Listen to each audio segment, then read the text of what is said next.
Less burping, please. Hey there. Today's theme is enteric fermentation. Come closer. Let's take a peek inside a cow's stomach. Microbes munch on grass and produce methane, which escapes mostly as burps, those rude ruminant gases heating up our planet. So, how do we deal with them? The first step towards lowering emissions per kilo of milk is simple: improve animal feeding and management.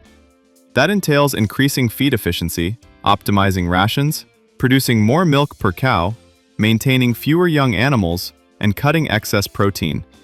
But there's more. We can choose feeds with lower emission factors, increase maize silage, incorporate healthy fats, or improve grass digestibility. Unfortunately, what's good for less burping might affect costs, or even ethics, like palm oil use.